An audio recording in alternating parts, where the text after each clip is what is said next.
La Fiat 500 voit le jour le 4 juillet 1957. Elle fut inventée par Dante Giacosa, un ingénieur italien considéré comme l'un des maîtres de la conception automobile italienne de son époque. Elle porte le nom de Fiat Nova 500, pour la distinguer du modèle conçu de 1936 à 1955, la Topolino, qui n'est autre que le nom italien de Mickey Mouse. C'était l'idée du dictateur fasciste Benito Mussolini, alors au pouvoir en Italie.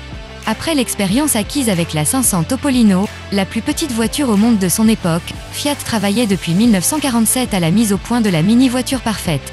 Tous les projets présentés avaient été refusés par la direction et Dante Giacosa, qui à la filiale allemande Fiat NSU, étudiait une micro-voiture équipée d'un moteur de moto.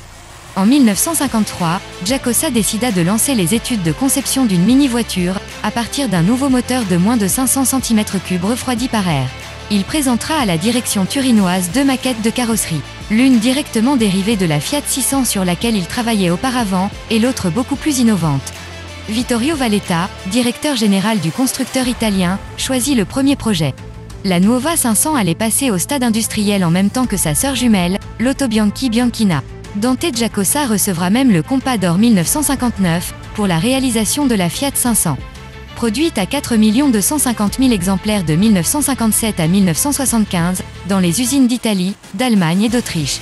Équipée d'un bicylindre de 15 chevaux en position arrière tournant autour de 500 cm3, pour un poids lui aussi de 500 kg. Une transmission de 4 rapports sur les roues arrière propulse la micro-citadine à 95 km/h, ce qui n'est pas rien pour l'époque. Il faudra attendre 50 ans pour voir le nouveau modèle arriver, qui séduira le monde entier.